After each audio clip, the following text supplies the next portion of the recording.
Untuk meningkatkan imunitas agar tubuh tetap sehat dan dapat melawan virus, maka perlu asupan nutrisi yang seimbang. Karenanya, sebagai perusahaan nasional penghasil protein hewani, kami membantu menyediakan makanan berprotein hewani untuk tim medis sebagai wujud aksi bela negara dalam mendukung penanggulangan pandemi COVID-19.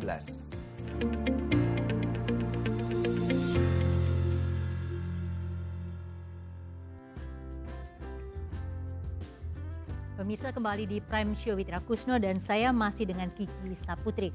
Bersatu, bersinergi dan bergotong royong merupakan solusi dalam menghadapi pandemi COVID-19. Mendedikasikan waktu, tenaga dan berjuang bersama-sama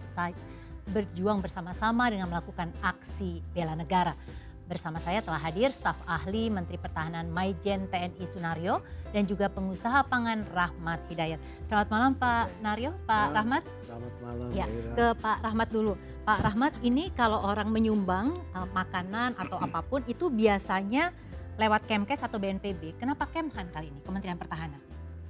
Baik, terima kasih Mbak Ira. Kami sebenarnya untuk melakukan aksi ini, kami bekerjasama dengan banyak stakeholders, termasuk salah satunya Kemhan. Kami juga dengan BNPB, lalu juga di beberapa daerah juga dengan pemerintah daerah setempat. Dengan Kemhan ya kami melihat karena Kemhan kan mempunyai, kita bekerja dengan Kemhan merupakan juga garda terdepan juga ya dalam menghadapi COVID ini. Tapi semuanya itu stakeholder itu apakah semuanya sama pangan begitu atau Ya, ada yang beda-beda? ya, Pangan, karena ya? kami kan PT Java Confit Indonesia Tbk ini adalah perusahaan agribisnis Mbak, ya, khususnya di bidang peternakan. Kami juga menghasilkan makanan yang berprotein hewani. Oke, sebentar nih Kiki kayaknya udah mau masuk nih. Posisinya susah nih mau nyelip. Iya, takut nggak sopan sama orang tua kan. Enggak, tapi kalau orang tua bapak ini ganteng-ganteng banget gitu kayak Belum mukanya masih. tua lah. Iya enggak Pak, bapak masih ganteng Pak, mukanya fresh banget kayak baru keluar dari kulkas.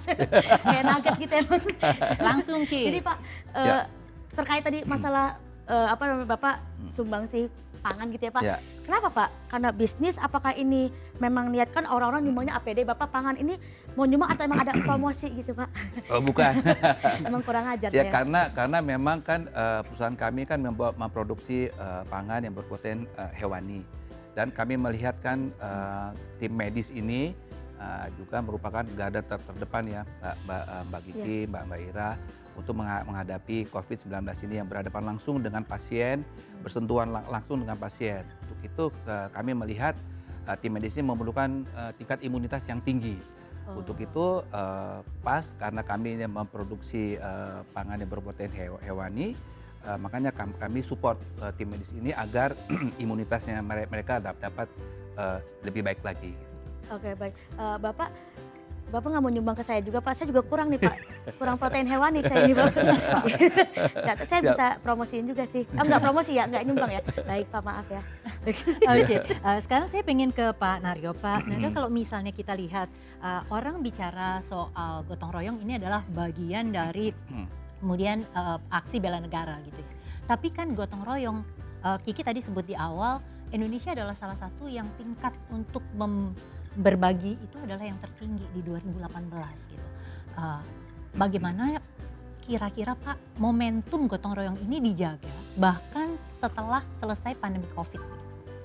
Sebenarnya kalau gotong royong itu Mbak Ira, jadi itu merupakan kultur bangsa kita dari dulu, gotong royong. Jadi kalau ada orang kesusahan, ada orang kerja, kita ikut sama-sama. Nah di di musim COVID ini, kita menghadapi ini, kita seperti Pak Rahmat dengan teman-temannya membantu. Ya artinya Bersama-sama. Pak pertanyaannya adalah gotong royong itu nggak usah diajarin lagi gitu. Nggak. Tapi justru yang paling penting gimana Pak dari Kemhan supaya momentum ini nggak hilang sesudah COVID. Ya. Bagaimana siasatnya, strategi? Jadi kan memang gotong royong itu sudah kultur. Kemudian gotong royong itu kita untuk membantu masyarakat di sekitarnya. Jadi begitu COVID ini, ibu-ibu masak, ada PKK, ibu persit, mereka masak dibagi-bagikan. Saya ngeliat anak muda bawa nasi bungkus dibagikan, kemudian juga bagikan masker gitu. Itu keren banget, itu bela negara. Oke, artinya sekarang balik lagi. Kalau orang bicara gotong royong, dalam kaitan itu orang berlomba-lomba gitu. Iya. Tapi begitu masuk ke dalam frasa kalimat, frasa kata bela negara, ini agak berat nih sebenarnya gitu ya. Bagaimana Pak mensiasati supaya kata bela negara itu bukan sesuatu yang rasanya berat dan sebenarnya setiap orang bisa melakukan itu. Betul, jadi bela negara itu Apalagi bukan hanya sekarang Pak, mungkin pandemi COVID orang bilangnya bukan kita bela negara, negara bela kita. Udah susah nih Pak pandemi. Jadi bela negara itu hak dan kewajiban setiap warga negara. Bela negara itu bukan hanya angkat senjata, tapi kita membantu kesulitan tetangga kita, orang di sekitar kita. Itu juga bela negara gitu. Jadi Ada pertanyaan Ki? Iya, saya Apa, kan Ki? orangnya suka gak kepikiran Pak ya, suka out of the box gitu kan saya Pak. Saya pernah baca kayak bela negara adalah salah satu perjuangan kita untuk mempertahankan eksistensi negara. Kalau kita dulu saya belajar PPKN, bela negara ketika ada yang menginjak-injak harga diri Indonesia, kita bisa perang angkat senjata, betul kata Bapak Betul. tadi. Nah kalau kita ngelawan COVID yang gak kelihatan kecil begitu, gimana cara ngelawannya itu Pak? betul.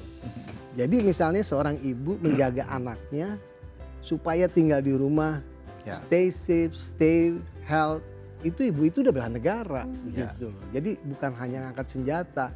Jadi kita banyak orang berpikir bahwa bela negara itu mengangkat senjata, tapi bukan. Atau mungkin Pak Naryo, kata bela negara itu harus diterjemahkan dengan lebih populer sehingga orang bisa memahami dan mengeksekusinya dengan lebih dengan lebih antusias Iya. begitu. Ini masukan, nanti kita akan coba diskusikan nanti. Oke, gitu. Pak, kalau kita lihat bahwa di medsos saat ini justru kalau kita pakai kata-kata berat seperti itu, apalagi ke pemerintah begitu, tone-nya kan banyak yang negatif. Pemerintah sudah melakukan banyak Pak, tapi yang namanya kritik itu pasti jauh lebih banyak lagi gitu. Nah, kira-kira Pak, untuk kemudian strategi menghadapi seperti ini dan orang itu tetap antusias dan positif untuk tadi bela negara dengan berbagai macamnya, seperti apa Pak? Apalagi ini kita mau menghadapi normal baru. Jadi gini, tadi saya sampaikan bela negara itu bukan angkat senjata.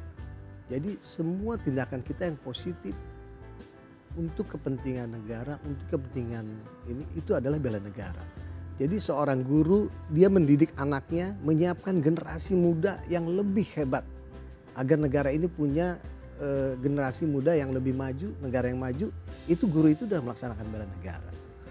Kemudian misalnya kita contohkan lagi, seorang atlet dia bertanding mulai babak penyisihan, babak utama dia dapat medali, dia mengibarkan bendera negara, dia menyanyikan lagu negara kita, itu bela negara. Oke Pak, sebentar Pak Naryo, saya mau ada satu pertanyaan terakhir ke Pak Rahmat, nanti Kiki saya kasih kesempatan nanya ke Pak Naryo ya gitu. Oke, Pak Rahmat, ini kan pandeminya orang nggak pernah tahu masih sampai kapan karena antivirusnya belum ditemukan.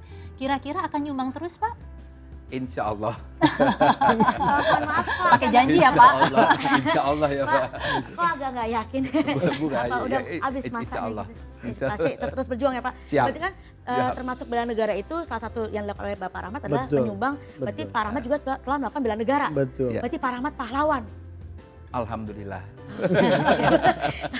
Nah, berarti tadi untuk Pak Naryo, ada nggak sih Pak pesan yang ingin Bapak sampaikan tentang bela negara di tengah pandemi COVID-19? Yang gampang Pak buat kita, tadi Iya. Bapak udah Iya. contohin untuk atlet, untuk ibu gitu ya. Iya. Tapi yang lebih mudah dicerna oleh generasi muda apa sih Pak? Saya pesankan kepada generasi muda dalam new normal ini, mari sama-sama kita bersatu untuk melawan pandemi COVID.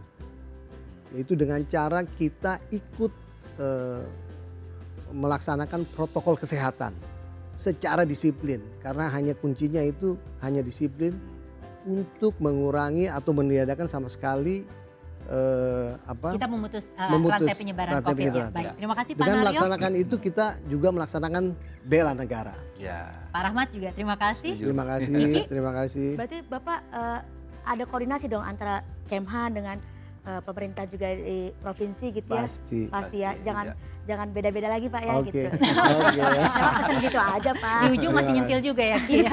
oke. Pemirsa tetaplah bersama kami di Prime Show with Ira Kusno. Sesaat lagi sesudah jeda komersial berikut kami akan kembali dengan berita good news.